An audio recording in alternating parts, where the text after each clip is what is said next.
donde vamos el Evangelio según San Marcos.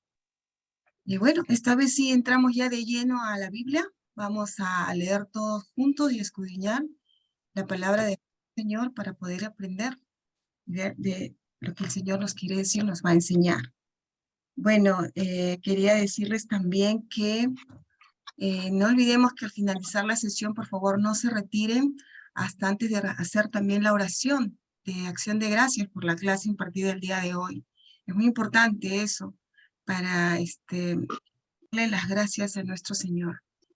Y bueno, también pedirles que por favor silencien los micrófonos, tengan sus micrófonos apagados para poder llevar la sesión en orden, con tranquilidad, y pongamos toda nuestra atención, todo nuestro ser en esta clase, que nada nos perturbe, nos distraiga, para poder concentrarnos, ¿no? Y aprender el día de hoy.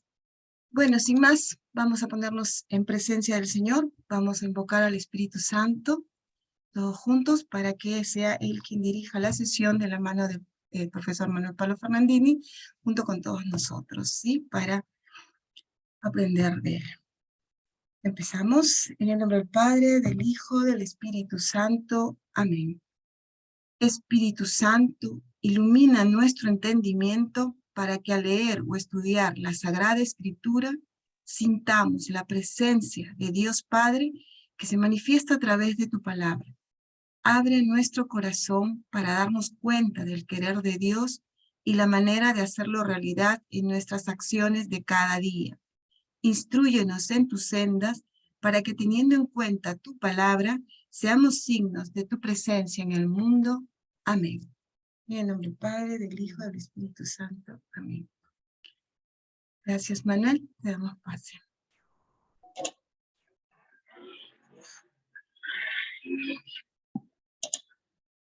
Bien, Katia, muchas gracias y muy buenas noches con todos ustedes. Estamos, como dijo muy bien Katia, iniciando nuestro curso, el Evangelio según San Marcos. Vamos a hacer el esfuerzo de revisar el Evangelio completo. No vamos a saltear nada, absolutamente nada. Y aprovecho para comentarles un poco la forma en que vamos a trabajarlo, lo que llamaríamos la metodología, ¿no? Yo les compartí por el WhatsApp del grupo el texto del Evangelio que vamos a leer juntos. Claro, ustedes todos tienen una Biblia y ahí también está el Evangelio, pero el texto que les he compartido es el que vamos a leer, y sobre todo en las divisiones que hemos marcado, ¿no? Esas divisiones, esos subtítulos en color rojo en el material, son importantes. ¿Por qué? Porque nos van a marcar cada pausa. Generalmente son bastante cortas. Entonces, leemos ese pequeño texto, hacemos un alto y yo los voy a invitar a comentar o a dar un alcance o algún planteamiento, alguna pregunta, alguna duda, lo que ustedes quisieran hacer en relación a ese texto puntual que hemos leído en ese momento. Entonces, así vamos a ir leyendo el Evangelio, pero con pausas bastante frecuentes, que nos van a permitir captar la mayor parte, todo lo posible del Evangelio según Marcos. ¿Ok? Esa sería un poco la idea. Entonces, ¿qué voy a requerir de parte de ustedes? Que cada uno se ofrezca en el respectivo caso para leer a todos los demás hermanos el texto que viene, ¿no? El texto tiene como un título corto en color rojo y luego el pequeño texto. A veces es un poquito más largo que esa página, pero muy, muy pocas veces. Sobre todo en el Evangelio según Marcos, los textos son bastante breves. Esa sería, hermano, toda la regla para podernos entender y para poder profundizar en este Evangelio. ¿Cuál es la idea? Que lo comprendamos profundamente, que no se nos quede en lo posible nada escondido. Y para eso es importante la participación de todos, porque lo que uno no ve, el otro lo aclara, y así nos enriquecemos. ¿De acuerdo? Bueno, para comenzar, quiero presentarles esa imagen. Está un señor de barba blanca escribiendo, obviamente es el evangelista Marcos, y tiene un león atado. ¿Qué hace ese león ahí? La respuesta es bastante sencilla. Tenemos en nuestro Nuevo Testamento 4 evangelios, ¿no? Cada uno escrito por un autor inspirado. Y la iglesia desde el primer siglo asociaba a cada autor con una figura particular. Y a Marcos lo asocian con el león. Así también a Lucas lo vamos a ver asociado con un toro, a Mateo con un hombre y a Juan con un águila, ¿no? Cada uno tiene entonces Marcos y el león, Mateo y el humano, Lucas y el león, y Juan y el águila, ¿no? Son las 4 figuras. ¿Y cómo se explica esto? Desde el saque. Cuando empezamos a leer uno y otro evangelio, vamos a entender por qué cada figura, ¿no? En el caso del león, vamos a ver a Marcos empezando en el desierto. Y nos cuenta la historia que en aquella época, porque hoy ya no es así, pero en aquella época, hace 20 siglos, en los desiertos de la tierra de Israel habían leones, ¿no? Por alguna razón no hay más leones, pero esa es la razón, la idea de la figura. Miren, antes de comenzar, breves comentarios. Yo les alcancé por el WhatsApp un poquito como motivándolos también a su participación, algunas preguntas que tenemos que tener de arranque. ¿Quién es este Marcos que escribe un evangelio? ¿No? ¿Marcos fue un discípulo de Jesús? Y la respuesta es que no. Marcos no fue discípulo directo de Jesús. Pero fue, si queremos entenderlo así, fue discípulo nada menos que de Pedro, ¿no? Nada menos que de Pedro. En la larga estadía de Pedro en Roma, en los años finales de su vida. Pedro se instaló en Roma y en Roma catequizó. Todos los días recibía gente en su casa. Y quien lo ayudaba fielmente era Marcos. Entonces, ¿en qué circunstancia es que este Marcos escribe un evangelio? ¿Por qué no lo hizo Pedro? Es que Pedro predicaba oralmente. Era la costumbre absoluta, nadie pensaba en otra cosa. Pero sucede, hermanos, que allá por el año 64 se calcula, Pedro es martirizado. A Pedro lo crucifican. Ese detalle de que lo crucifican de cabeza. Entonces, en ese momento surge una pequeña crisis dentro del movimiento de seguidores de Pedro. Esos que estaban acostumbrados a ir y buscarlo, y que Pedro les contara sobre Jesús, le diera alcances sobre la vida, sobre la obra, sobre la enseñanza, sobre el sentido de la entrega de Jesús. Pero una vez que Pedro muere, la gente que lo iba a escuchar y lo buscaba, sus seguidores, sienten la necesidad de que eso que Pedro enseñaba se ponga por escrito. Y no dudan para nada. ¿Quién es la persona más indicada para poner por escrito lo que Pedro enseñaba? La persona que estaba más cerca de él. ¿Y quién estaba más cerca de él? Marcos. Ya, eso se los cuento como una rápida introducción. Marcos es entonces, bueno, acá lo vemos ya con sus buenos años encima y la barba blanca, pero en tiempos de la predicación de Pedro, Marcos era un joven. Era un joven y además muy cercano a ellos. Digo ellos a los discípulos, a los apóstoles, porque Marcos era hijo de una tal María de Jerusalén. Y María de Jerusalén es la señora que prestaba la casa a los discípulos de Jesús y al propio Jesús habitualmente en Jerusalén. Y por ejemplo, en la última cena se hizo en ese segundo piso de la casa de María de Jerusalén, ¿no? Este Marcos es el hijo, Juan Marcos. Un último detalle, ¿en qué idioma escribe Marcos este evangelio? Como todo el resto de evangelios y todo el Nuevo Testamento se escribe en griego. Es que el idioma de Marcos es el idioma natal. ¿Es el griego? No, Marcos es de Jerusalén, de la tierra de Israel. Y más que seguro que el idioma natal de Marcos, lo que hablaba en su casa. Y desde niño él el arameo. Seguramente conocía el hebreo. Pero el griego era, en ese entonces, el idioma universal. Era el idioma en que se entendía la gente. Y entonces cuando Marcos está al lado de Pedro, y Pedro está predicando en Roma, y en Roma van a hablar en hebreo o en arameo, y lo entienden 2 de cada 100, exagerando. Entonces el idioma que usan es el griego, es el idioma universal. Es el equivalente en ese entonces del inglés hoy. Esa es la razón por la que Marcos escribe en griego.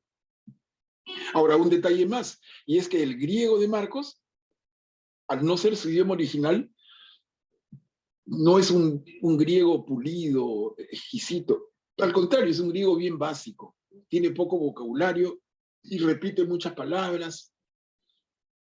Pero miren, a pesar de todo, es un texto tan rico y lo vamos a disfrutar línea por línea. Listo, hermanos, hasta aquí. Si hubiera alguna consulta, por favor. Así cada espacio voy a darles oportunidad de intervenir.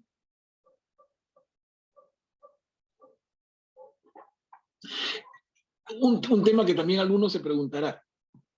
Miren, acá no estamos con un tiempo fijo. O sea, este no es un curso que dure 6 semanas o 8 semanas, no. Es un curso que va a durar lo que necesite tomar dependiendo de el ritmo con el que vayamos leyendo y el tipo de y la cantidad de preguntas e intervenciones que tengan, ¿se dan cuenta? Si no hay intervenciones, vamos a avanzar más rápido. Si hay intervenciones, será menos rápido, pero igual, no hay apuro. Y la voluntad de los organizadores y mía propia es aprovechar esta circunstancia para aprender bien, no a correr. No tenemos que terminar en 1 mes ni en 2 meses. Vamos a tomar el tiempo que sea, que no sea cansado, ¿no? Pero el tiempo que sea necesario para que realmente aprendamos. Bueno, vamos avanzando. Necesitaría un voluntario para que nos ayude en el siguiente texto, que es la introducción. Es 1,5 páginas. ¿Alguno de ustedes que se ofrezca, por favor? Si quieres, yo me podría ofrecer. Adelante. Traducción. El Evangelio, según Marcos, fue compuesto por un discípulo, o más exactamente, un intérprete del apóstol Pedro, cuyo nombre completo era Juan Marcos. Es el más antiguo, el primero que fue puesto por escrito, cerca del año 70 de nuestra era, y es también el más breve. Como está dirigido a cristianos provenientes del paganismo que no conocían las costumbres judías, Marcos se las explica y asimismo traduce las expresiones arameas que utiliza en varias ocasiones. Su estilo es vivo y popular y está lleno de espontaneidad, aunque su lenguaje es pobre y rudimentario. Marcos contiene pocos discursos y se interesa más por las acciones que por las palabras de Jesús. En cambio, los relatos se desarrollan con abundancia de detalles y en ellos Jesús aparece con las reacciones propias de un ser humano. Marcos destaca especialmente la humanidad de Jesús y a partir de ella nos lleva progresivamente a descubrir en él al Hijo de Dios. Porque detrás de su persona se esconde un gran secreto, el secreto mesiánico, que solo se revela en su muerte y su resurrección. Únicamente en la cruz está la respuesta a la gran pregunta latente a lo largo de todo Marcos. ¿Quién es Jesús de Nazaret? Ciertamente no es el Mesías glorioso que esperaban sus contemporáneos, sino el Mesías crucificado. La cruz era el camino obligado para llegar a la resurrección. Todos estamos llamados a seguirlo por este camino, para poder comprender cada vez más profundamente la buena noticia de Jesús, Mesías, Hijo de Dios, que Marcos nos transmite con tanta frescura y sencillez como un eco fiel del primer anuncio del Evangelio.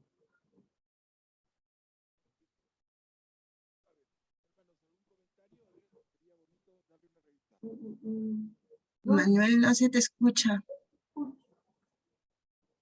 Perdón, ¿no me escuchan? No, no se te escucha. A ver otra vez. ¿Ahora me escuchan? Ahora sí, listo. A ver, entonces eran los audífonos. A ver, voy a hacerlo sin audífonos. Les decía, hermanos, ¿algún comentario a esta introducción? Vamos revisándola.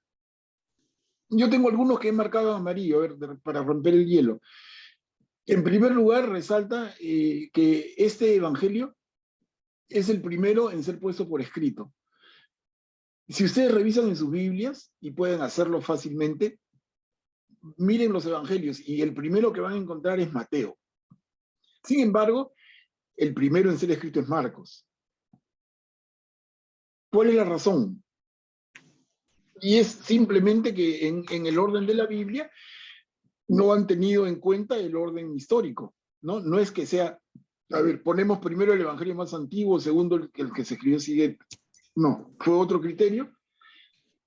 Entonces en nuestra Biblia encontramos siempre primero a Mateo y segundo el evangelio según Marcos. Pero tengamos esto siempre presente. Es el primero que fue puesto por escrito. ¿Por qué época? Por el año 70. Casi 40 años después de la pasión y muerte y resurrección de Jesús. Es el primero, pero también nos dice que es el más breve, son 16 capítulos. Y dice que está dirigido a cristianos provenientes del paganismo. ¿Por qué dice esto? Ya veíamos en una de las reuniones del curso introductorio que los seguidores de Jesús vienen de dos orígenes. O son judíos convertidos, ¿no? O son paganos convertidos a seguidores de Jesús. En el caso de el público al que se dirige nuestro querido Marcos, son en su mayoría paganos convertidos. ¿Y esto por qué? Les digo, vamos atando cabos. Marcos, fiel discípulo de Pedro, como dice arriba, entre comillas, su intérprete, es un término muy bíblico, ¿no? Marcos está en Roma, acompañando a Pedro. La predicación de Pedro en esta etapa larga y final de su vida es en Roma. Entonces en Roma hay algunos cuantos judíos, pero la mayoría son paganos. Y es la razón, ¿no? No es ninguna otra. Y luego lo otro, marqué, empezando el segundo párrafo, MC, ¿no? Y nuestra hermana leyó y leyó muy bien, pero una aclaración, cuando veamos MC, no debemos leerlo como Marcos, sino como Evangelio según Marcos. Cuando queremos decir Marcos, decimos Marcos. acá como dice, empezando, voy a ponerlo en otro color, a ver. Miren cómo empieza la primera línea de la introducción. No, el Evangelio según Marcos, entre paréntesis MC. Entonces, cada vez que leamos MC, debemos leer Evangelio según Marcos. ¿Ok? Y acá aprovecho para recordarles algo que es súper importante, y es que no caigamos en el defecto, realmente ya es un defecto generalizado, incluso hasta los propios sacerdotes, con todo cariño y todo respeto, pero dicen el Evangelio de Marcos. Esa es una barbaridad. Ya les dije yo cuando vimos la sesión correspondiente de Evangelios en el curso introductorio. El Evangelio es de Jesús, según Marcos, según Mateo, según Lucas o según Juan. Entonces, decir el Evangelio de Marcos está mal, así de arranque, ¿no? Bueno, a ver, ¿alguna participación de ustedes? Bienvenida.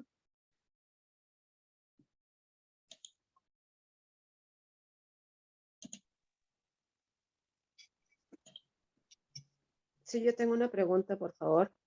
Karim. Cuando dices que, o cuando se dice que Marcos era un discípulo o acompañante de Pedro,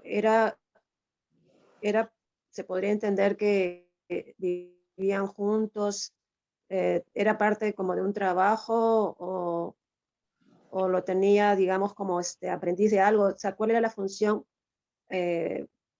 principal de Marcos en ese sentido en relación a Pedro? Gracias. Ya, Karim, gracias a ti.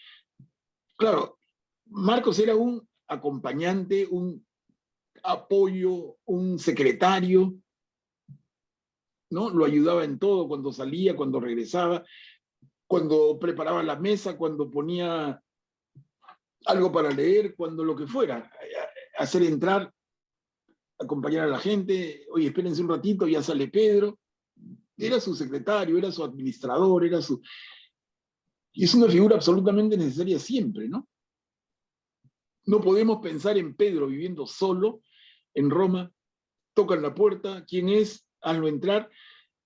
Mientras que sale la puerta, deja a los que están escuchándolo. Se dan cuenta que tiene que haber alguien como un asistente.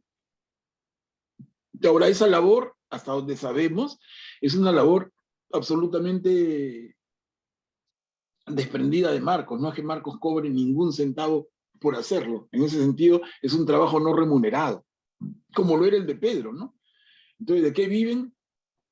Buena pregunta. Del apoyo de los demás. Pero no es que Marcos le cobrara a Pedro, no, de ninguna manera, ¿no?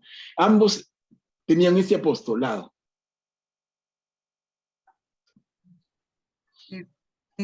Manuel, hay una pregunta en el chat. Dice Sí. si también podría leer el Evangelio según San Marcos o Marcos. No, ¿cómo dices, Katia, perdón? Están preguntando si también se podría leer según San Marcos. ¿O hay alguna diferencia con leer según Marcos? No, claro que sí. Lo que pasa es que yo me permito evitar el San. No le quita nada. Para mí San Marcos es San Marcos, pero me es mucho más familiar tratarlo así, ¿no? Es cuestión personal.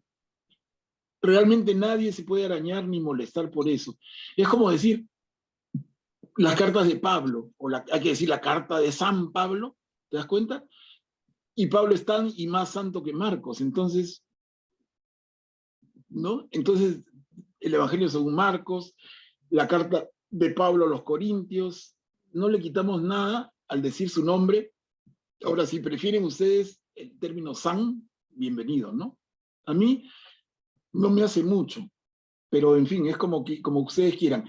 No es una ofensa el decirle Evangelio según Marcos, para nada, absolutamente. Vale totalmente. Entonces, en resumen, las dos formas valen. Como ustedes se sientan más cómodos. Alicia, está levantando la mano. Alicia. Una pregunta. ¿Cómo así se conoce toda esta historia? ¿Quién da cuenta de que Marcos era su, digamos, asistente y todo eso? ¿Cómo llegamos a ese conocimiento de esa época, de ese tiempo? Claro, es un buen tema. La dificultad está, Alicia, en la cantidad tremenda de años que han pasado. Entonces, son 2000 años de nosotros para atrás, un poquito más. Entonces, para llegar a estas cosas es que hay bastante investigación histórica, arqueológica, los estudiosos van a diferentes fuentes y van atando cabos, ¿no? Ahora, definitivamente, todo lo que afirmamos es con un cierto margen de error, porque no hay una fuente tan cierta. Entonces, si queremos dudar, podemos dudar de todo, incluso del autor. Si tú me dices, oye, ¿por qué sabemos que Marcos escribió este evangelio? Yo te digo, no sabemos. Así, si tú quiero una prueba, no hay. ¿Ok? Pero entonces nos apoyamos en toda la investigación y en toda la tradición de la iglesia en estos 20 siglos. Y desde los padres de la iglesia hay un Papías, hay un Irineo y diferentes personajes desde el primer y segundo siglo de nuestra iglesia que empiezan hablando cosas de uno y otro evangelio y de la probabilidad de uno y otro autor. Y eso es lo que nos va llevando. Pero en un sentido así de investigación de la fiscalía que dice quiero pruebas, quiero video, quiero audio, no tenemos ninguno, ¿no? Así de claro.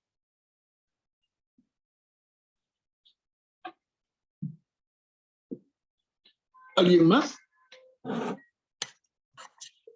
Sí, profesor, buenas noches. Acá en la lectura dice que, aunque su lenguaje es pobre y rudimentario, ¿cómo llega a escribir el Evangelio? El Evangelio según San Marcos, ¿no? No, es que ya les explicaba al inicio. El lenguaje de Marcos es pobre y rudimentario. ¿En qué sentido? Marcos no tiene como idioma materno el griego. Y su nivel cultural no es tan alto. Entonces él escribe como que de repente alguno de nosotros escribiera un texto muy lindo en inglés. Pero tu idioma natal es el castellano. Tu idioma materno es el castellano. Entonces tu inglés, digo yo, de repente va a ser pobre y rudimentario. No, es un inglés intermedio. Entonces el inglés intermedio te vas a dejar entender, pero no tiene la riqueza, pues, de una obra literaria, ¿no? No se nota cuando lo leemos en castellano. Por eso es buena tu pregunta. No se nota cuando lo leemos en castellano, ¿por qué? Porque está traducido. Y en la traducción vemos un texto, y ¿por qué dices esto si se lee clarito? Claro, si vas al original griego y conoces bien el griego, te vas a dar cuenta que la persona que escribe tiene esta limitación. Y eso es el tema, ¿no? Ahora, lo lindo es que no le quita. Lo lindo es que Marcos puede llegar a decir todo lo que quiere con esa limitación de idioma. Manuel Pablo, hay una pregunta en el chat. Dice, ¿San Marcos de León es el mismo que escribió el Evangelio? San Marcos de León. No lo conozco. No, yo puse la figura del león porque a Marcos, el evangelista, se le asocia con el león. A cada uno de los 4 evangelistas se le asocia con una figura. Marcos, les decía, con el león, Mateo con la figura humana, Lucas con la figura de un toro y Juan con la figura de un águila. Ahora, si existe un Marcos de león, no sabría, no tiene nada que ver. Puede ser cualquier casualidad, ¿no? ¿Por qué se le asocia con esas imágenes y quién lo asocia? La iglesia desde el primer siglo, del segundo siglo, cuando tú empiezas a leer el Evangelio según Marcos, te das cuenta, dice en el desierto. Y en el desierto, el animal más reconocible de esa época, ya no existe ahora, en el desierto, en la tierra de Israel, era el león. Hoy, el que ha visitado la tierra de Israel me dice leones ni en el zoológico, pero en esa época dicen que sí. Entonces, en la manera en que empieza nuestro querido Marcos, en el desierto, y en el desierto es el león. En el otro extremo, Juan, el águila.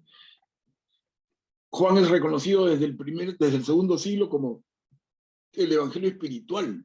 Entonces, es la persona que toma un vuelo y desde la altura ve las cosas. Entonces, Juan y el águila, ¿no? Mateo y la figura humana, porque Mateo empieza su evangelio, aunque no hemos llegado ahí, pero empieza su evangelio con una genealogía. Y así sucesivamente, así Lucas con el toro, ¿no? Pero lo vamos a ir viendo cuando veamos cada evangelio, solamente les decía como introducción. Es una figura que van a ver bastante.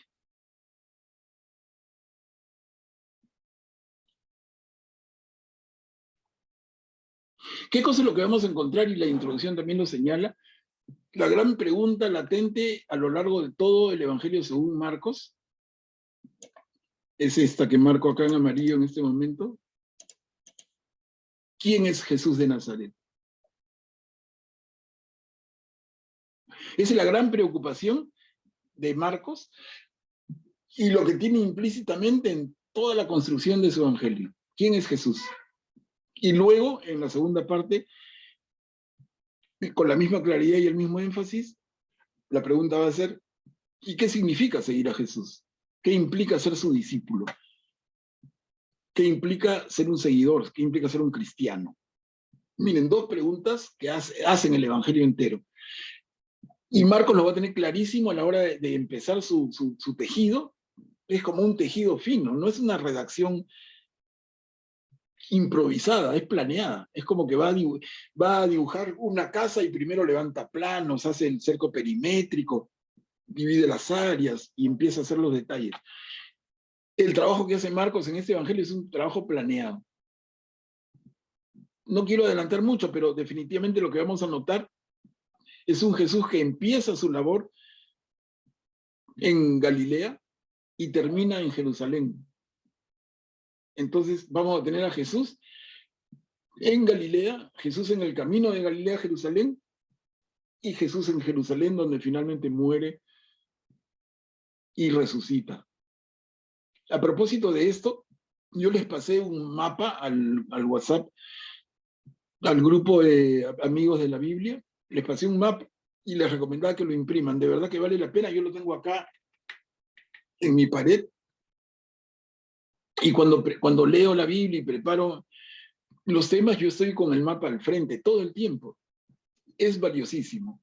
Por ejemplo, yo les digo ahorita, Jesús en Galilea, Jesús de camino a Jerusalén, y si no tienen el mapa al frente, o lo tienen en la cabeza, pero si no tienen el mapa al frente ni en su cabeza, se van a meter una perdida, ¿no? Si yo te digo, sale de Arequipa y va hacia Piura, si tú conoces el mapa del Perú, vas a decir, para ir de Arequipa a Piura, bueno, tiene que pasar por Lima de todas maneras, y siguiendo por Lima van a haber otros puntos importantes. Ves un poco la distancia, y cuánto tiempo puede tomarle, y cómo es la geografía, y por dónde puede ir o no ir.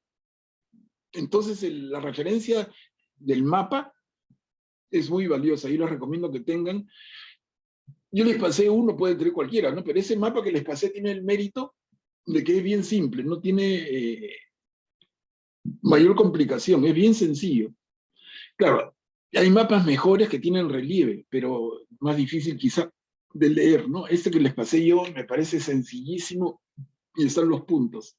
Para que tengan una idea, si se ven, yo tengo acá Nazaret, Galilea, el mar de Galilea y a Jerusalén. Esa distancia es recorrer la tierra de Israel de norte a sur, completa. De norte a sur. ¿Y cuánto tiempo le toma a Jesús con sus acompañantes ir desde el lago de Galilea hasta Jerusalén? Fácil 4 días, caminando, ¿no? Entonces nos da una idea. Y así como vamos a ir viendo, si Jesús va de un sitio a otro, Lo podemos ver si va de Nazaret a Cafarnaúm, o va a Betsaida, o va a Tiro y Sidón, o va de Jerusalén a Belén, o a Jericó, o a Emaús. En fin, nos ubicamos bastante, ¿no? ¿Qué cosa es más cerca del otro? ¿Qué cosa está más lejos? ¿Qué está en el norte? ¿Qué está en el sur? ¿Qué está en el centro? Eso es purita geografía, bastante sencilla, pero interesante reconocerlo para que nos ayude en la lectura.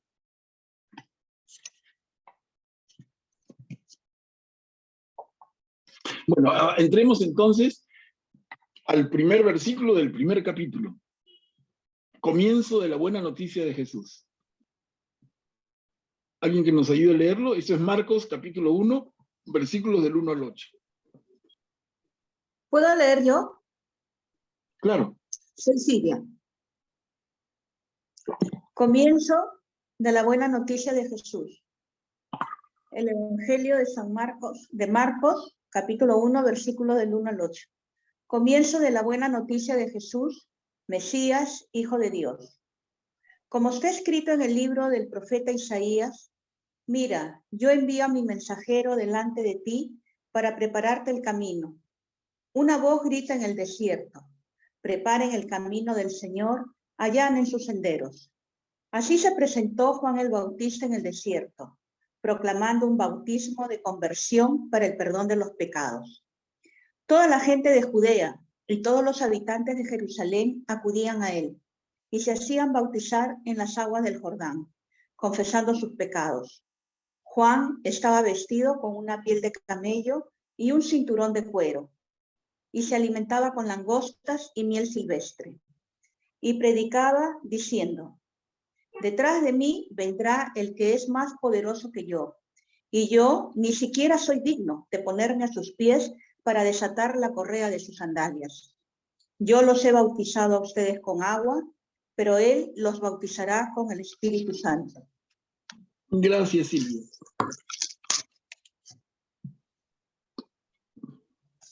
Miren, hermano, la primera línea nomás es tremenda.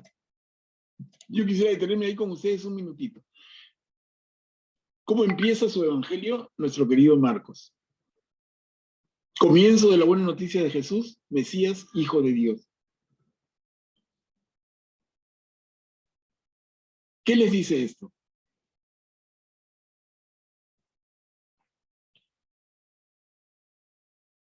Comienzo de la buena noticia. La buena noticia de Jesús. Es decir, comienzo del evangelio. Marcos va a ser el único de los 4 evangelistas en llamarle a su texto evangelio. Comienzo del evangelio de Jesús. Y dice de Jesús 2 cosas. Dice Mesías y dice Hijo de Dios. Ustedes lo leen y dicen, bueno, normal. Pues no dice nada. Pero no dice nada. Pongámonos en la época. Pongámonos en el público objetivo de Marcos, que lee esto, o escucha que le leen esto. Ahí hay un montón de contenido. Les digo, hermanos, hay tanto contenido que tranquilamente podríamos tomar el resto de la noche de hoy para quedarnos en esa primera línea. Cosa que no pretendo hacer, pero les digo para que tengan una idea. ¿Cuánto hay para comentar esto? Hay muchísimo.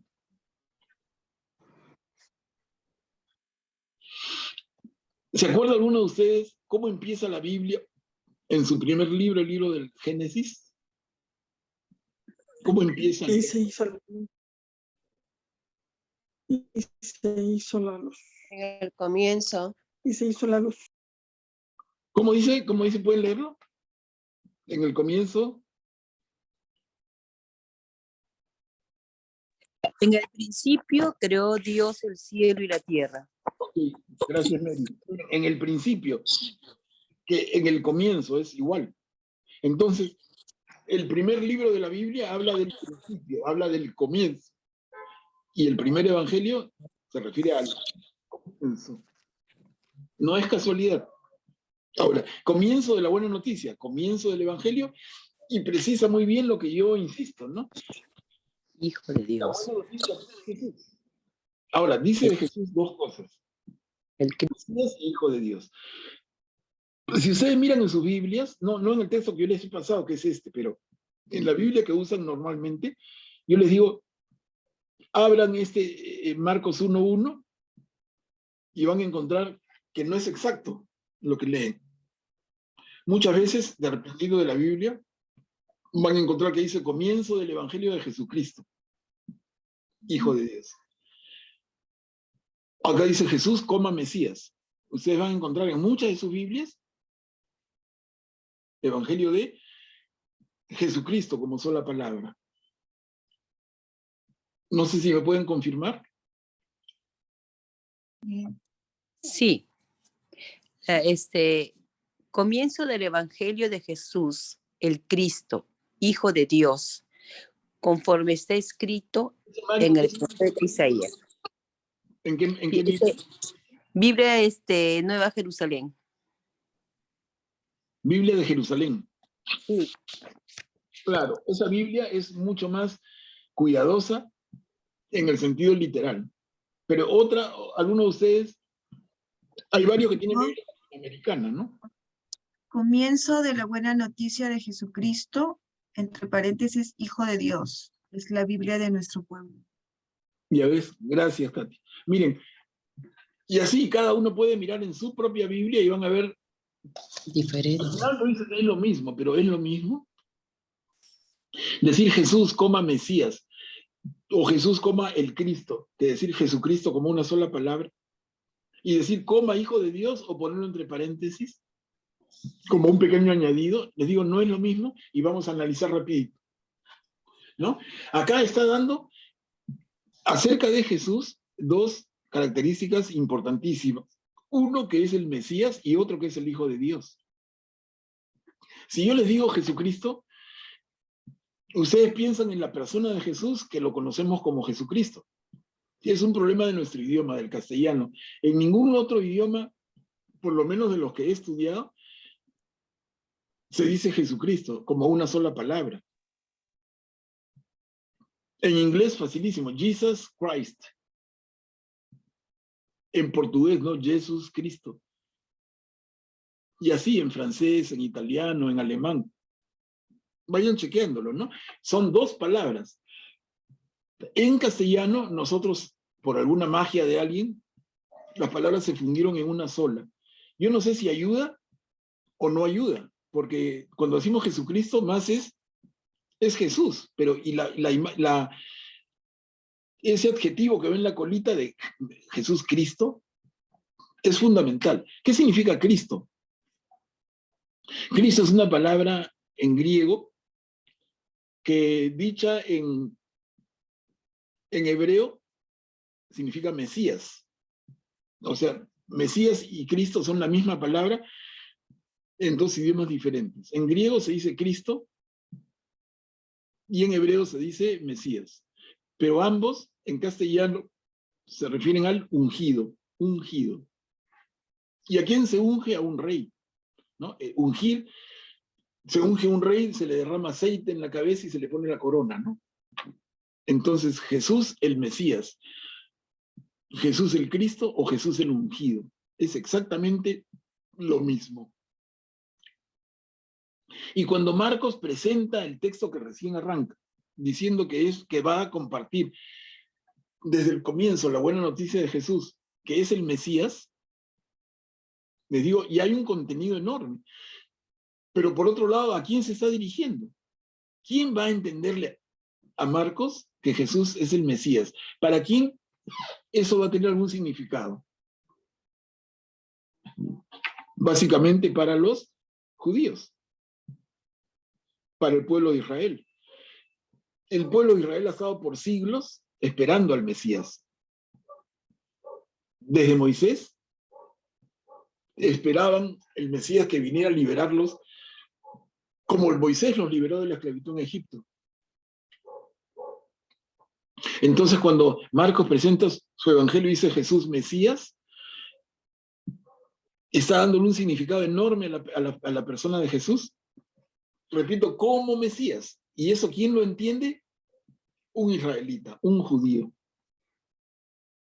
Pero avancemos al segundo adjetivo, cuando dice Jesús, hijo de Dios. ¿A quién le va a dar un significado? ¿Quién le va a dar un significado a eso? Si tú le dices a un judío de la época, Jesús, el hijo de Dios, el judío no te va a entender. No te va a entender para nada. Por un principio muy sencillo, ¿no? Que para el judío, Dios no tiene hijos. Así de simple y así de burdo. Dios no tiene hijos. ¿Quién se puede denominar hijo de Dios? Si Dios no tiene hijos, este es un farsante, es una tontería o una blasfemia. ¿Quién es hijo de Dios? Tanto así les digo, que cuando luego, en su vida pública, Jesús se presente así, va a ser considerado blasfemia para los judíos y sobre todo los dirigentes judíos. Y iban a decir, oye, él solo se está condenando. ¿Quién puede decir que es hijo de Dios? Motivo para castigarlo con la muerte. Blasfemia, ¿no? Les adelanto aquí. Son dos grandes pecados, entre comillas, que comete Jesús ante los ojos de los sacerdotes judíos. Uno, ser hijo de Dios. Y dos, trabajar en los días sábado. Dos barbaridades, dos blasfemias. Uno, hijo de Dios, ¿cómo es posible? Y dos, no respetar el sábado, tremendo pecado, ¿no? Entonces, eso simplemente lo adelanto. Pero regresamos a la frase, ¿no? Cuando dice entonces, Jesús hijo de Dios, eso no le significa nada a un judío. Pero ¿a quién sí le significa? Hermanos, eso le tiene un significado enorme para el pagano, para el romano, en particular el romano. Pedro está en Roma con Marcos, Marcos escucha y aprende de Pedro, y Marcos va a escribir esto. Jesús, Mesías, escuchan judíos. Jesús, hijo de Dios, escuchan romanos. ¿Por qué? Porque ¿quién se autodenominaba hijo de Dios en la cultura romana? Nada menos que el César, el emperador, ¿no? Le decían al César, al emperador romano, le decían el divino. Y el César se presentaba siempre ante el pueblo como hijo de Dios. Entonces que Jesús, nuestro Jesús, venga con esa doble calificación que van a entender unos y otros. Mesías, escuchen judíos, hijo de Dios, escuchen romanos, y más todavía, hijo de Dios, escuchen paganos. ¿Se dan cuenta? Entonces es genial esa entrada. Y con esa entrada, el evangelista Marcos pinta lo que quiere retratar. Nos va a contar desde el comienzo el evangelio de Jesús. En ese doble alcance de ser el Mesías esperado por los judíos y ser el Hijo de Dios para los paganos. ¿Hay, hermanos, algún comentario?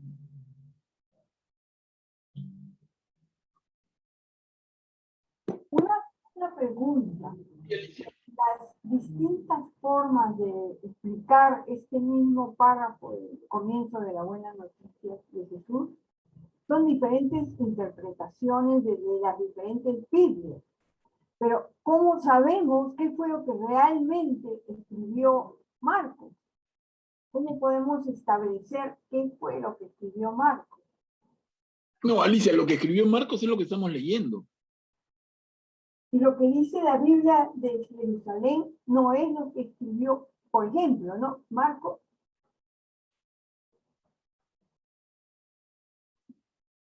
No entiendo la pregunta.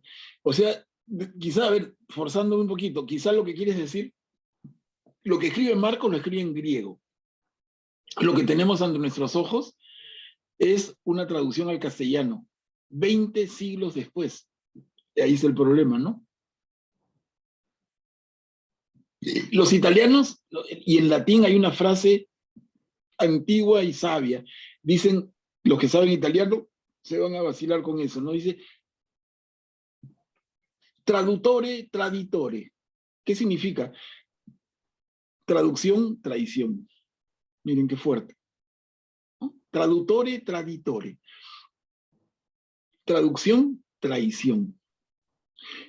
Y en ese sentido, hay gente que dice, no, yo quiero aprender el idioma original y leer el texto en idioma original. Entonces hay exégetas que estudian el griego y leen el Nuevo Testamento en griego, pero también estudian el hebreo y leen el Antiguo Testamento en hebreo.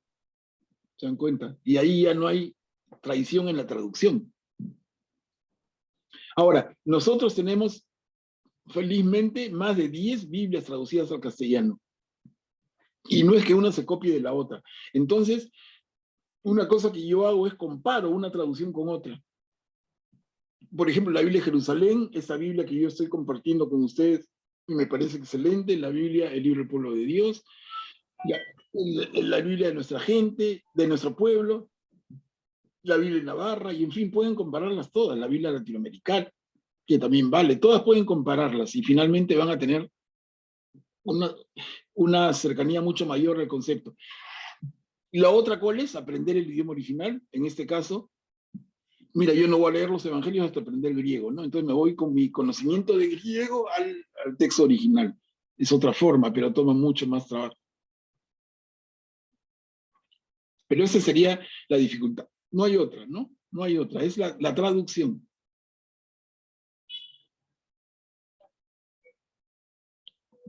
Ahora, cuando tenemos duda, por ejemplo, la Biblia de Jerusalén es muy confiable. Absolutamente confiable. Está hecha con mucho cuidado. Está revisada por 10 millones de ojos. O sea, ahí casi no hay error.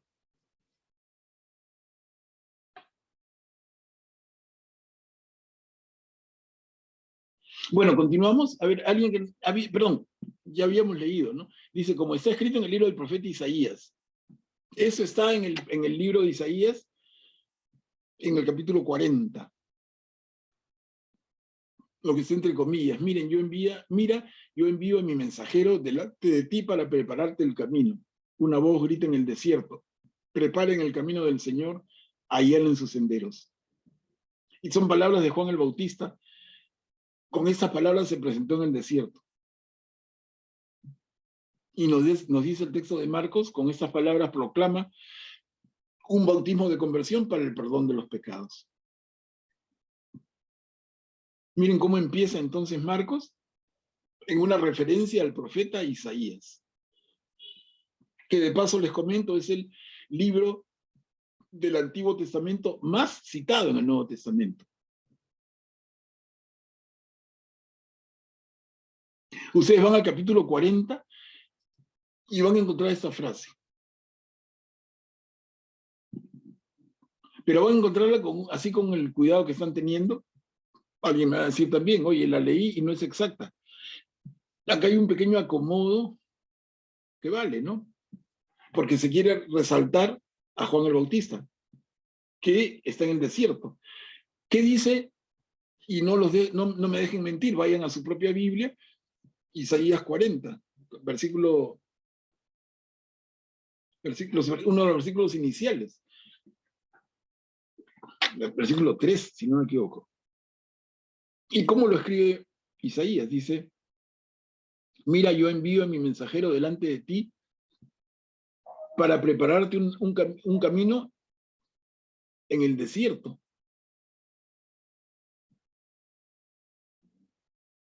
Perdón. Envío a mi mensajero delante de ti para prepararte un camino. Y entonces, en vez de decir una voz grita en el desierto, preparen el camino, lo que Juan se supone, lo que Isaías dice es, en el desierto preparen el camino del Señor. Un detalle. No es una voz que grita en el desierto, que nosotros en nuestra lectura cristiana decimos, claro, es la voz de Juan el Bautista, que en el desierto grita, preparen el camino del Señor. No, lo que Isaías escribe es, en el desierto preparen el camino del Señor. Pequeño cambio.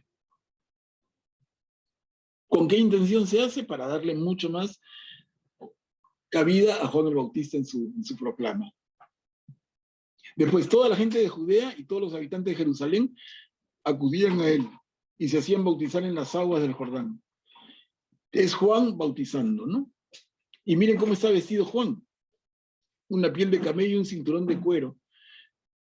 ¿Y qué come Juan? Langostas, miel silvestre. Uno dice, ¿a quién se parece este querido Juan?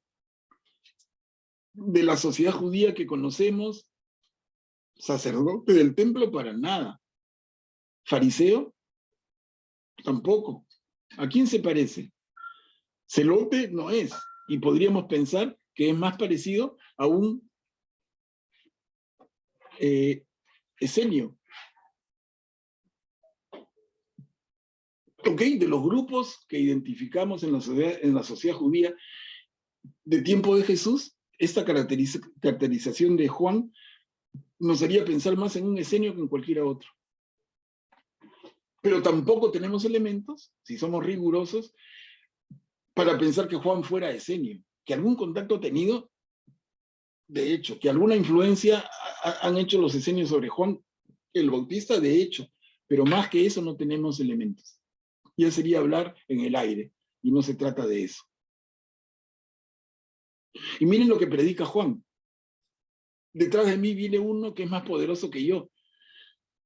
Y dice, yo ni siquiera soy digno de ponerme en sus pies para desatarlo a correr de sus sandalias. ¿Qué denota eso, claramente? ¿Qué me dicen?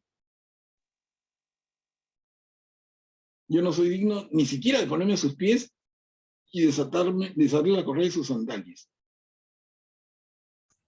Hay una clara muestra de humildad. Exacto, Aldo, excelente. Una humildad tremenda de Juan. ¿Por qué? Porque desatarle a correr las sandalias lo hacía pues un esclavo. Y Juan dice, con Jesús, yo menos que un esclavo. Es una forma de entenderlo, pero hay otra forma de entenderlo que no sé si alguno de ustedes la ve o la ha estudiado. Hay otro alcance que podemos darle a esto. ¿Qué significaba en el antiguo Israel desatar la correa de las sandalias a alguien?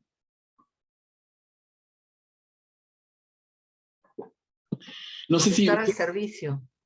Estar al servicio, como un esclavo. No, pero claro, más que eso es una parte, pero el otro alcance que también se le puede dar fácilmente es, miren, hay una, dentro de las costumbres judías, que están vigentes absolutamente en tiempo de Jesús. Está una que se llama el nazireato. Y otra que se llama el levirato. Eso funciona en particular con el levirato. Levirato viene de levir. Y levir, así como suena, levir con V, levir es la obligación del cuñado. En aquellos tiempos, costumbre de la cultura del antiguo Israel, cuando una mujer moría, cuando una mujer quedaba viuda y no tenía hijos varones, era obligación del cuñado hacerse de esta mujer como esposa. ¿Para qué? Para darle la oportunidad de que esta mujer tenga hijos con él. Por lo menos un hijo varón. Y el hijo varón recibía, si nacía el hijo varón, recibía el apellido, el nombre, el apellido y la herencia del muerto. O sea, del primer marido de la mujer, ¿no? El primer marido fallecía y no le dejaba a la mujer ninguna descendencia masculina, entonces el cuñado hacía las veces, la viuda quedaba encinta, daba a luz un hijo varón, y ese hijo varón heredaba del padre, que no era su padre, del fallecido, todo, nombre y hacienda.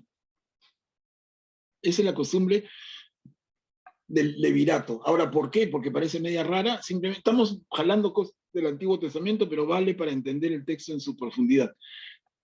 ¿No? ¿Qué sentido tenía esto? Es que la mujer en el antiguo Israel era menos que un cero a la izquierda. No tenía derecho de nada.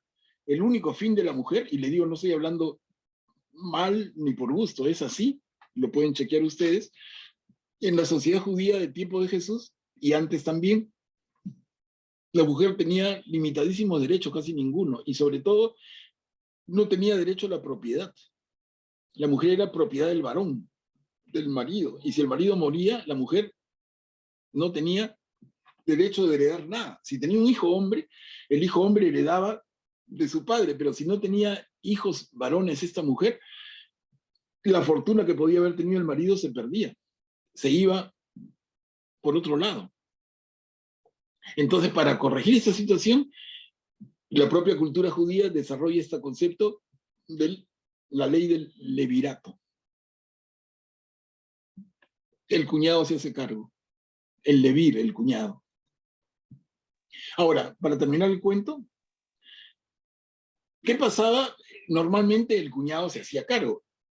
Pero ¿qué pasaba en los eventuales casos que igual ocurrían? De que el cuñado no quería tener nada que ver con esa mujer. O sea, la odiaba por algún motivo, la relación había sido pésima, dice yo, ni hablar, por la razón que fuera. Entonces, el cuñado podía rechazar esta obligación.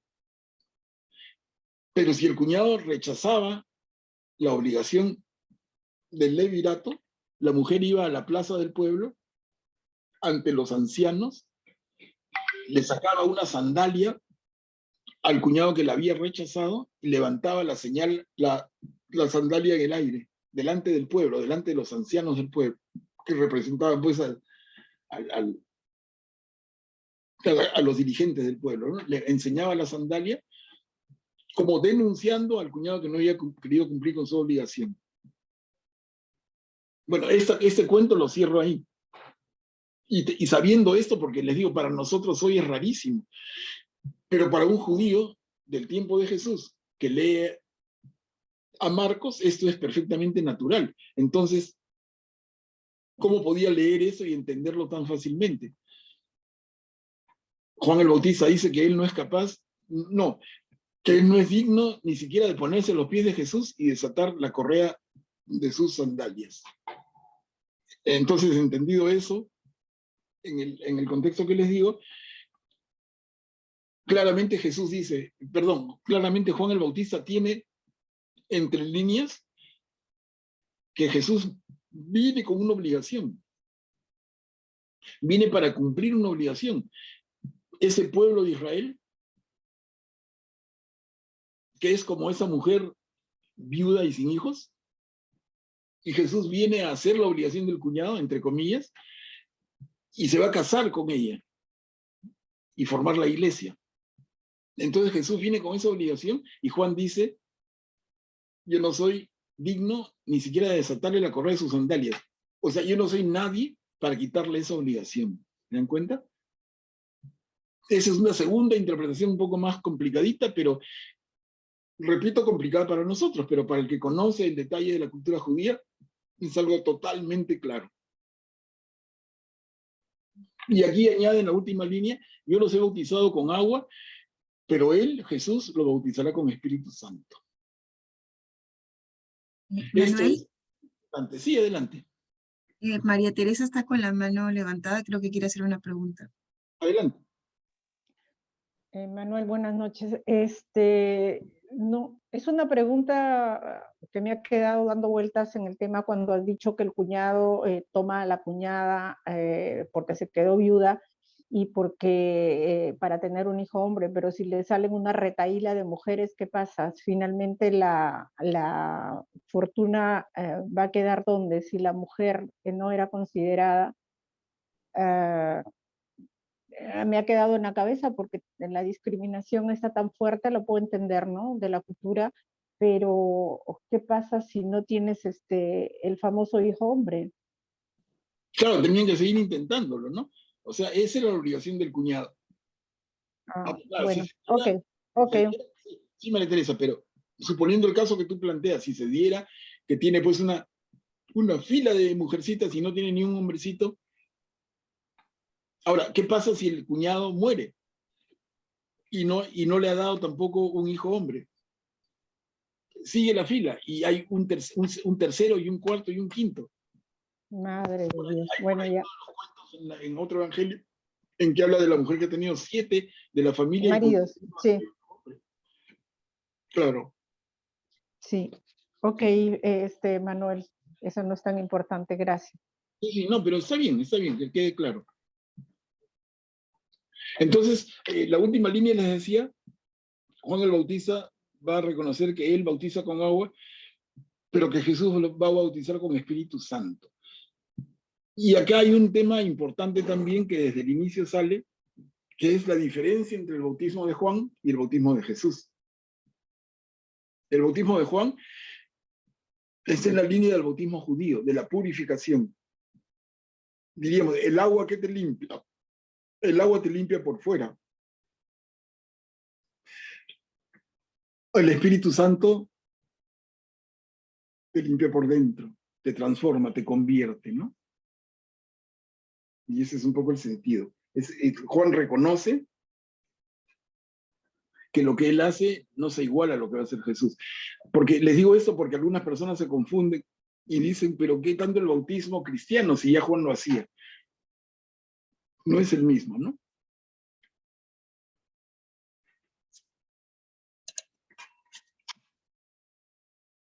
A ver, continuamos. Juan capítulo 1, versículo 9. Tú eres mi hijo amado.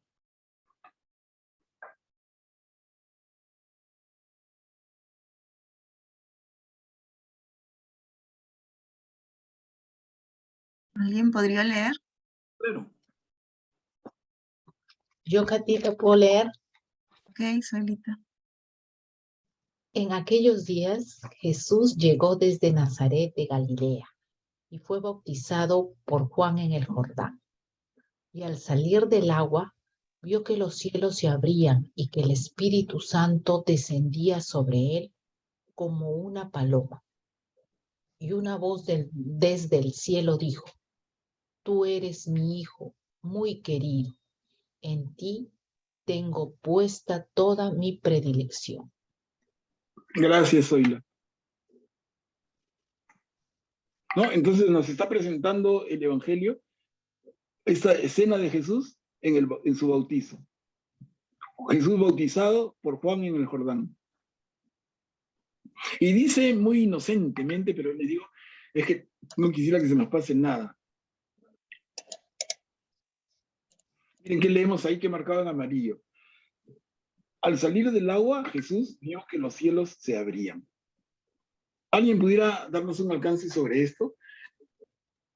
¿No pasa nada o dice algo? Los cielos se abren.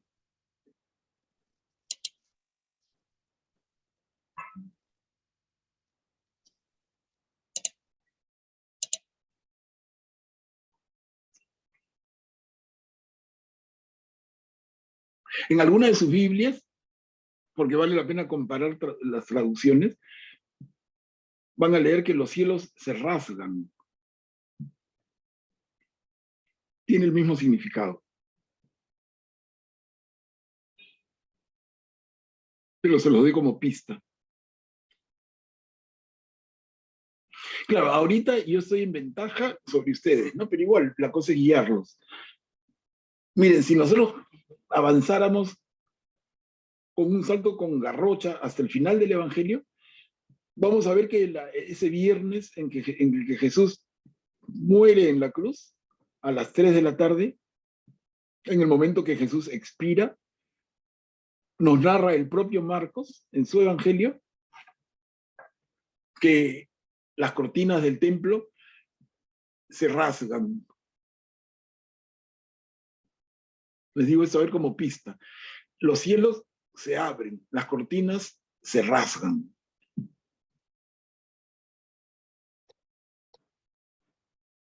Cuando dicen los cielos se abren, ¿qué significa? ¿Que los cielos estaban cerrados? ¿Y que con el bautizo de Jesús se abren? Cuando dice que la cortina del tiempo se rasga en el momento de que Jesús expira, es que la cortina era una sola pieza, y al rasgarse se puede entrever a través de la cortina. No sé si alguien se anima ya con más pistas.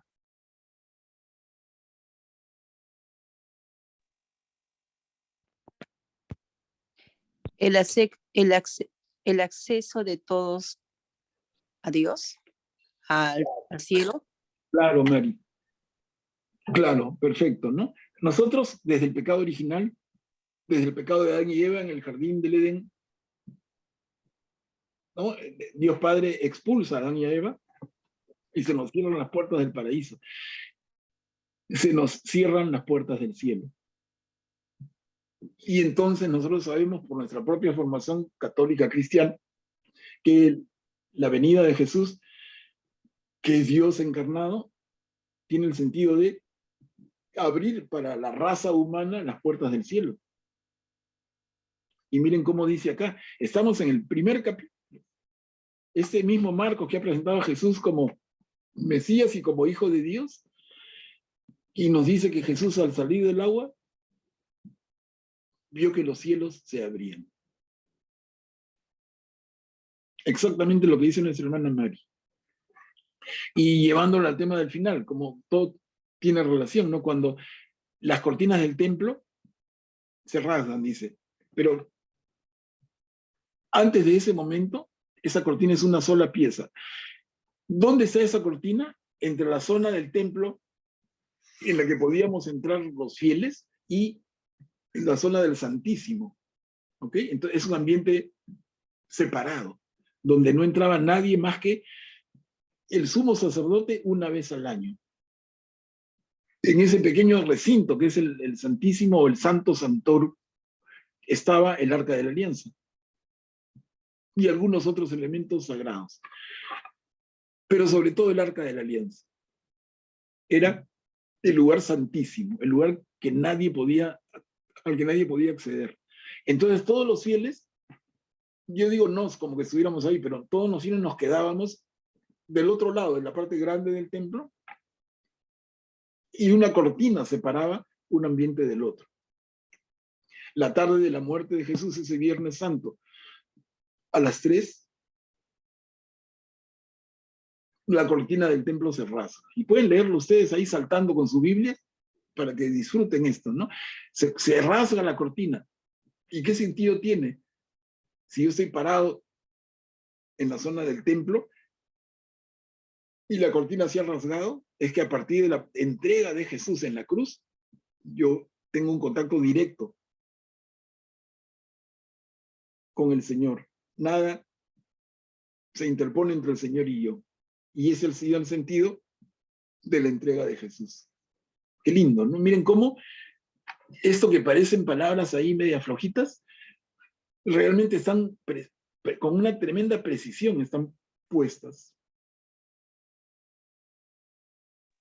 Y Una añade, pregunta, sí, una Rosario. pregunta. En la Biblia de Jerusalén dice que los cielos se rasgaban. Claro, como la cortina se rasga, claro. Claro, el cielo está cerrado para el hombre. Si se rasga, imagínate una tela que está entre tú y el Señor. Una tela, una cortina. Si la cortina se rasga, tú ves a través de ella. Si no, no puedes ver. Si el cielo se rasga, es que el cielo se abre. Estamos en lo mismo. Es muy lindo. Gracias. No, a ti. Sí, pregunten para que se aclare, por favor, porque vamos a ir avanzando, que importa lentamente, pero que quede así. Después ustedes lo van a leer después de nuestra reunión. Pasen sus ojos y se van a vacilar, porque van a decir, caramba, ahora cómo entiendo más. Esa es la idea. Una pregunta. Sí, Mari. En el Antiguo Testamento, como usted dice, ¿no? Solo entraba una vez al año el sumo sacerdote, ¿no? Y ahí estaba el Arca de la Alianza. Quien tocaba el Arca de la Alianza o quien entraba a ese santo, moría, ¿no era así? Los que no, o sea, los que no eran de los sacerdotes, ¿no? El que estaba para ser. Hoy estamos nosotros presentes, yo lo veo así como la figura de nosotros en el altar de la iglesia, donde está Jesús en la Eucaristía, ¿no? O cuando vamos a adorar al Santísimo, es Jesús y ahora ya no pasa lo que pasaba antes. O sea, entramos libremente, ya no morimos, o sea, porque sí, si tocaban el arca de la alianza se morían, ¿no es así? Entonces, siempre me he preguntado, o sea, esta figura, ¿no? Yo lo veo, lo relaciono mucho, lo del altar del Antiguo Testamento con el de hoy, ¿no?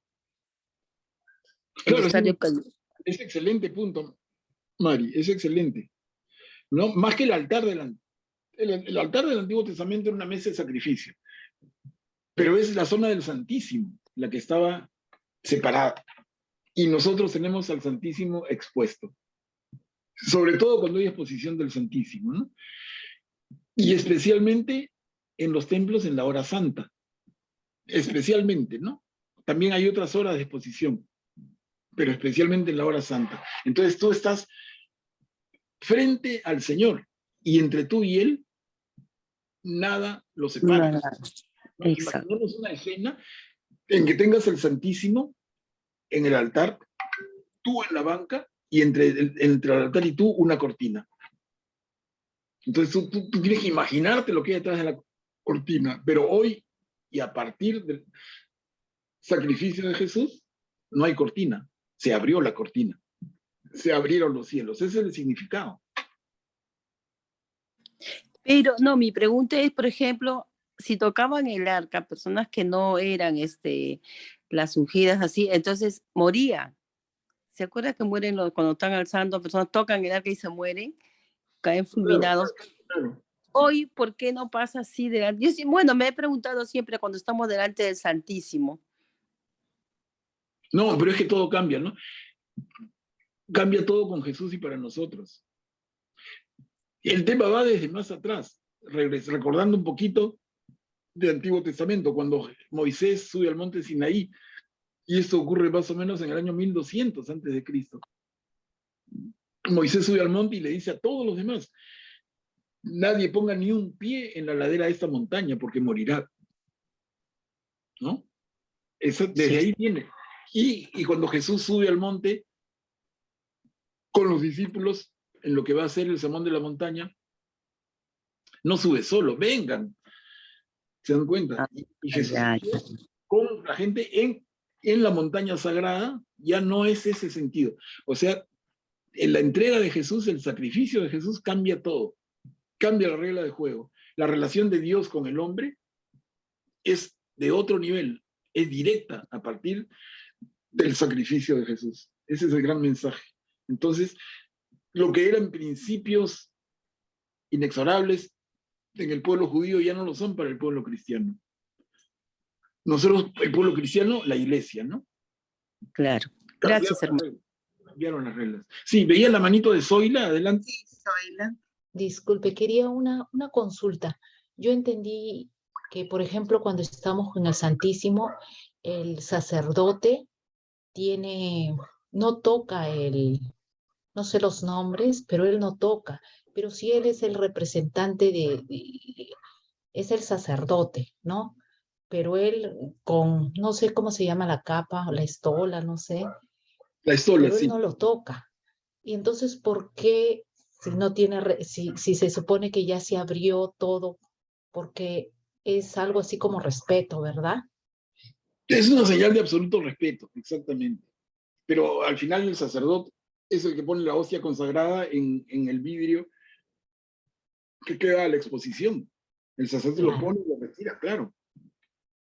No, eso claro, no. Pero yo me refería que si la hostia es lo más importante, ¿por qué no toca lo que es una lo señal de cubre? Como tú dijiste, es un respeto. Está mostrando un respeto, un cuidado absoluto, ¿no? Porque son señales, son signos que en la ceremonia, en el ritual de la iglesia se cuidan mucho. No es que no lo pueda tocar, pero está demostrándonos ese absoluto respeto. Ok, muy bien, gracias. Manuel. El pueblo congregado lo ve muy lindo, ¿no? Manuel, hay una pregunta en el chat que dice, ¿qué quiere decir rasgarse las vestiduras? Ya, eso es un tema del Antiguo Testamento también, pero diferente. La señal de rasgarse las vestiduras Era algo que practicaban en el Antiguo Testamento las personas que sentían una indignación total por un hecho, ¿no? Entonces yo me rasgo las vestiduras, me echo tierra en la cabeza como señal de la máxima desaprobación por algo. ¿No? Es un tema diferente.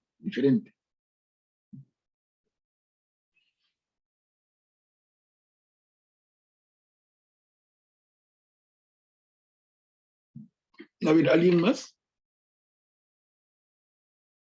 Y miren, entonces dice el Espíritu, los cielos se abren y Jesús ve que el Espíritu Santo desciende sobre él como una paloma. El símbolo de la paloma, ¿no? Y una voz desde el cielo, la voz de Dios Padre, que dice: tú eres mi hijo muy querido, en ti tengo puesta toda mi predilección.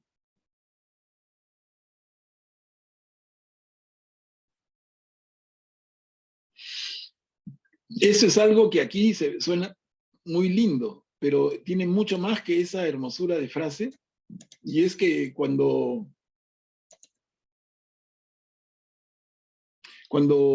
veamos más adelante en el mismo Evangelio, estas palabras de Dios Padre se vuelven a presentar. Concretamente, les digo un poco adelantando, pero para que vayamos estando atentos, en el capítulo 8 de ese mismo Evangelio, cuando Jesús vive la experiencia de la transfiguración, ¿no? Y aparecen a su lado Moisés y Elías, en su momento lo veremos, Dios Padre habla de una manera parecida. Y al final del Evangelio, en el capítulo 15, va a haber otra vez unas palabras parecidas. Entonces, interesante tenerlo en cuenta porque va a marcar el inicio del Evangelio en ese momento, luego la mitad del Evangelio, capítulo 8, y luego el capítulo 15 al final del Evangelio.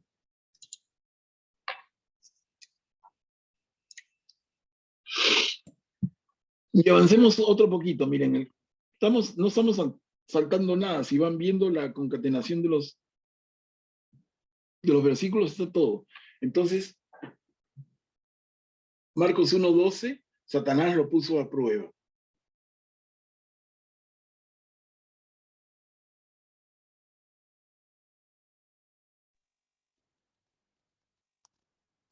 ¿Alguien desea leer? Sí, yo. Okay, Enseguida el Espíritu lo llevó al desierto, donde estuvo 40 días y fue tentado por Satanás. Vivía entre las fieras y los ángeles lo servían. Gracias, Karim. Miren, hubo un par de líneas, pero tienen mucho sentido también.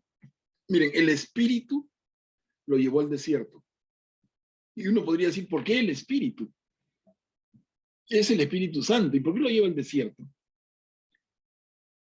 Y lo lleva 40 días. Y es tentado por Satanás. Y vive entre fieras. Y los ángeles lo sirven. Miren esa pequeña par de líneas, todo lo que tienen. ¿Quién se anima a darnos un alcance?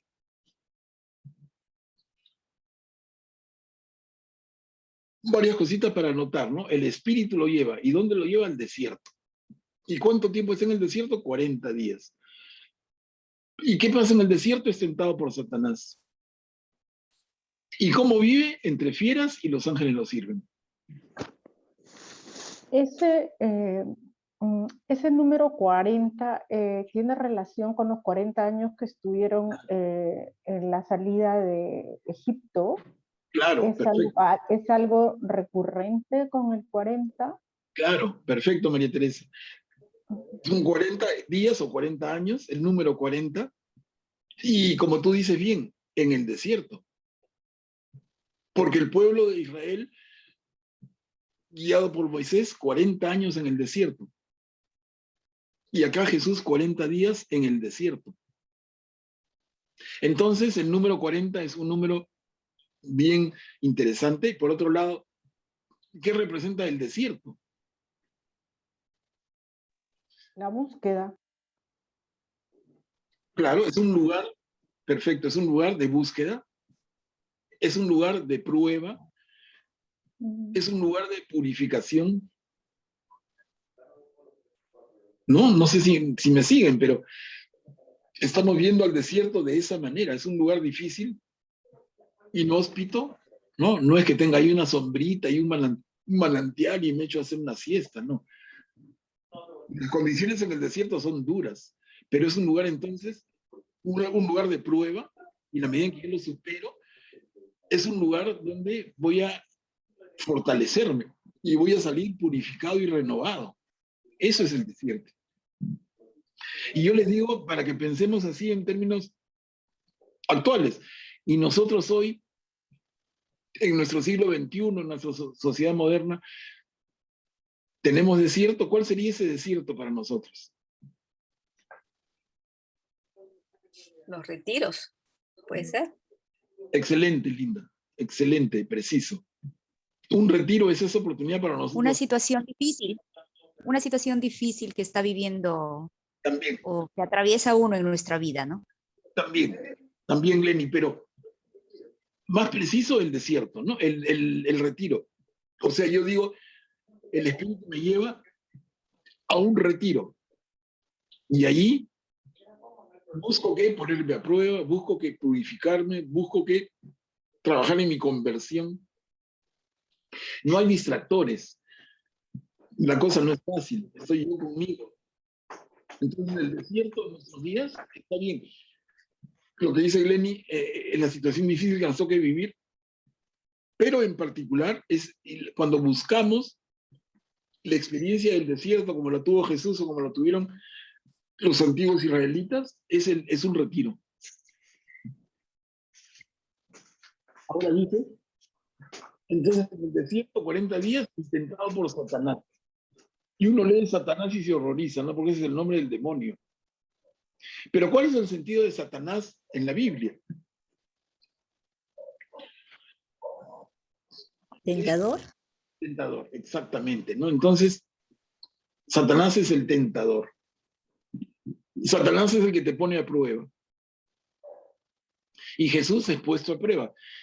¿Y quién lo pone a prueba? El propio Espíritu Santo. ¿No? Lo deja en el desierto, lo lleva ahí, lo deja 40 días y está con la tentación permanente.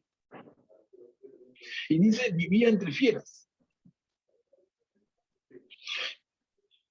Uno se imagina que vivir entre fieras, ¿cómo hace para que no se lo coman vivo, no? Pero es que eso nos lleva un poco a recrear la imagen del Edén. Cuando Dios crea la naturaleza y al hombre en medio de esa naturaleza, en el jardín del Edén, el hombre vivía entre los animales y los animales lo respetaban. Entonces es un poco esa figura que se vuelve a crear, ¿no? Las fieras respetan a Jesús y los ángeles lo sirven. Miren cómo en este pequeño texto, cortito, acá está todo tu calzoncillo, ahí te lo sé. A ver, y leamos un último. Juan 1:14, el reino de Dios está cerca.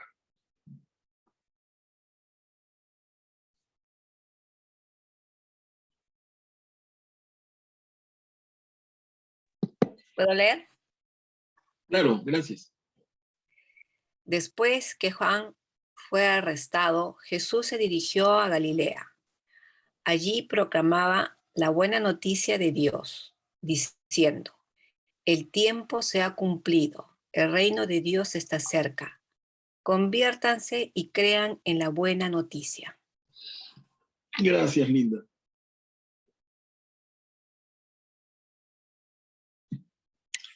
¿Sí se han dado cuenta?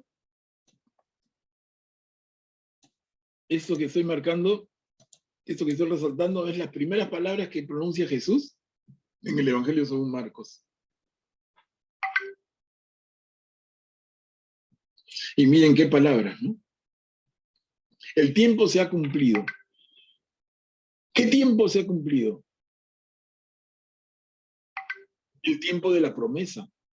Desde hace 2000 años, a la fecha en que está Jesús en esta experiencia, hace 2000 años que el Señor se presentó con Abraham. Le hizo promesas, promesas que se han ido renovando a lo largo de todo el Antiguo Testamento. Y cuando decimos entonces el tiempo se ha cumplido, ya llegó el tiempo de que se cumplan las promesas. El reino de Dios está cerca, y más adelante va a decir, está cerca y ya llegó. Conviértanse y crean en la buena noticia. Conviértanse. Una palabra mágica, ¿no? La conversión. No sé si alguno de ustedes podría darnos un alcance para entender más la conversión.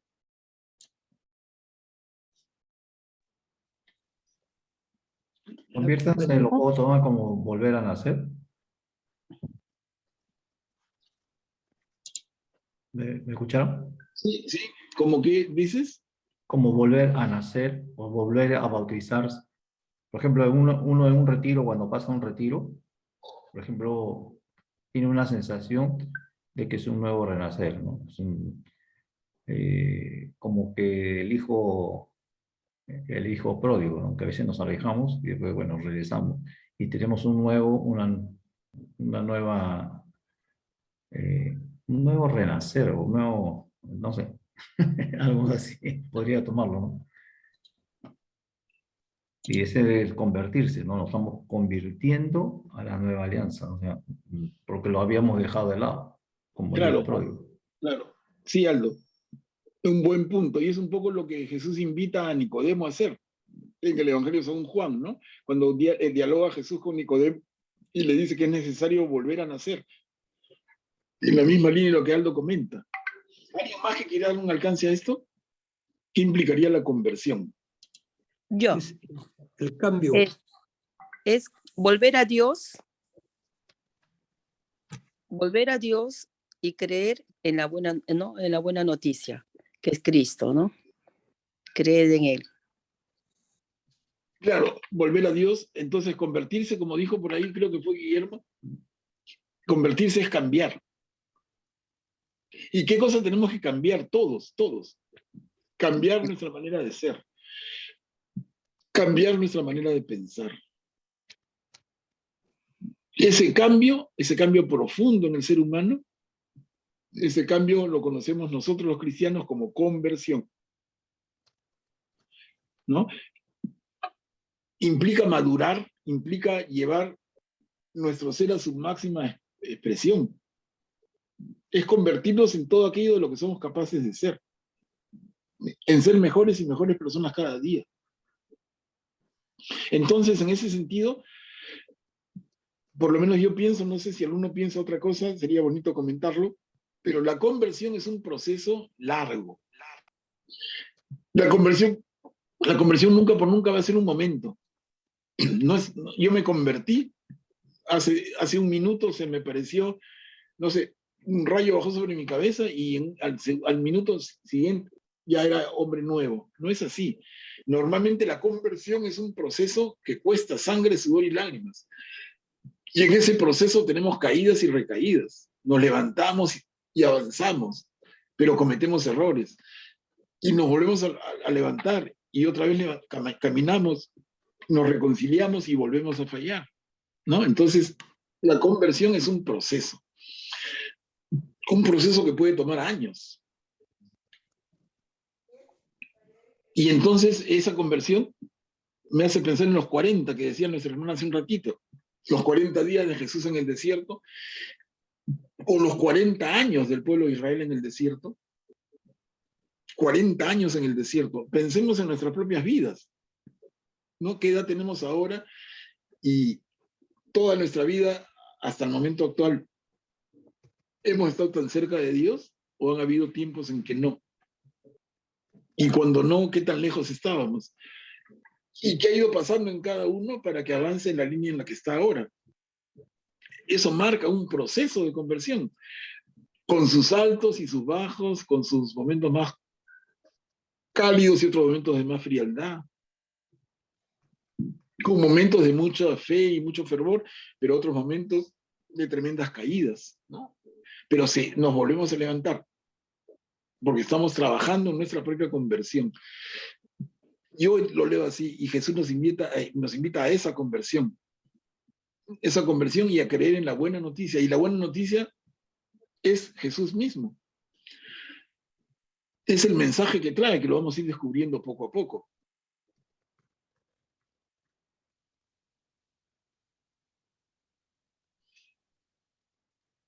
¿Sí? ¿Alguien que quisiera compartir? Una consulta. Disculpe que esté preguntando mucho. Jesús dijo, creo en la cruz también, ya todo se ha cumplido, ¿no? Y acá dice, el tiempo se ha cumplido. O sea, ¿hay alguna relación entre esas palabras? Porque uno dice, el tiempo se ha cumplido, o sea, está entrando, ¿no? Como que está ingresando. Y cuando ya Jesús está en la cruz, dice, no, ya todo se ha cumplido. O sea, podría, no sé, quizás esté un poco... Sí. Es que lo que relaciona a Saldo es absolutamente cierto. No, acá Jesús anuncia el inicio de su misión, que el tiempo se ha cumplido, y todo se cumple en la cruz. Es perfecto. Es así, ¿no? Es Jesús en esos cortos años de vida pública en que cumple esta misión, ¿no? Cumple la promesa de Dios, que finalmente va a consistir en que el cielo se abra para el ser humano, en que la relación del hombre con Dios vuelva a hacer todo lo que fue en un comienzo, antes del pecado original. Es perfecto. Había una mano, por un ratito que no veo. Sí, la estoy buscando, era María. Creo que no es el internet, se ve, no está, no la veo. María Teresa Cabrejo. No, era otra María. María Paredes, algo de No, María. yo no he levantado. No, era María Paredes, pero no la encuentro, no la veo. Bueno, ahí vamos avanzando. Miren, y acá vamos a quedarnos por la hora. Yo quiero respetar siempre la hora. Voy a marcar aquí para recordar yo mismo dónde nos estamos quedando, y hermanos, hemos leído poquísimo. Para ustedes va a ser facilísimo revisar hasta en el primer capítulo del Evangelio según Marcos, del versículo 1 al 15. Imagínense, no es nada. Son un par de paginitas, 3 paginitas, no. Es lo que hemos hecho. Pero creo que con esta pausa y esta velocidad así bien de tortuga, nos va a permitir ir sacándole todo lo que podamos a cada elemento. Y eso tiene mucho valor. Luego ustedes lo van a poder mirar de manera rápida, leer de manera rápida, pero entendiéndolo mucho mejor. Y es otra cosa más, que todavía no estamos haciendo, pero algo se está deslizando, pero a la hora que lo vayamos conociendo más, podemos ir comparando con otros textos, con otro evangelio, con otro lugar del Nuevo Testamento, incluso con lugares del Antiguo, y cada vez con mayor y mayor comodidad. Y eso va a significar que estamos entendiendo más y más. Imagínense con eso el enriquecimiento de cada uno, y luego que cada uno haga catequesis con estos elementos, es mucho más rico, ¿no? Vale la pena, es un esfuerzo que requiere paciencia e entrega, pero que tiene un rédito enorme. Hermanos, entonces nos quedaríamos acá.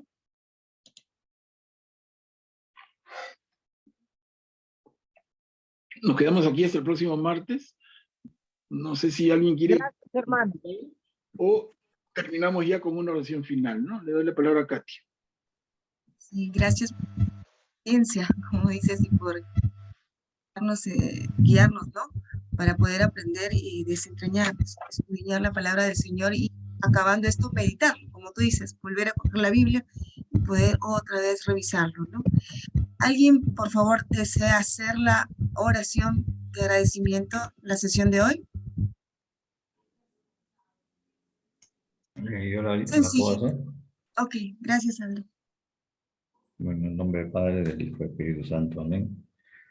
Gracias, Padre mío, por habernos reunido esta noche y haber escuchado tu palabra a través de nuestro hermano Manuel. Te agradecemos, Señor, también porque necesitamos aprender de ti y que llegue a nuestros corazones. Por cada palabra escuchada, sé que llegamos a ti, Padrecito. Te agradecemos también por el hermano Manuel Pablo, por llegar a nosotros a través de tus palabras. Todo esto, y que muchas personas también, bueno, traten de acercarse para aprender y recibir el alimento que tanto necesitamos, ese alimento espiritual. Te lo agradecemos a ti, Papito Dios, a ti también, Señor Jesús, y a ti, Madre María, por toda esa intervención que nos brindas. A ti en nombre del Señor. Amén. Amén. Espíritu Santo. Amén. Gracias, Aldo. Gracias. Gracias a todos ustedes por su participación y su perseverancia. Ya se les estará dejando en el chat la clase del día de hoy, ¿no, Manuel? Gracias, hermano Pablo. Gracias a todos. Gracias, hermano Pablo. Gracias. Gracias. Muchas gracias. Muchísimas gracias a todos. La reflexión.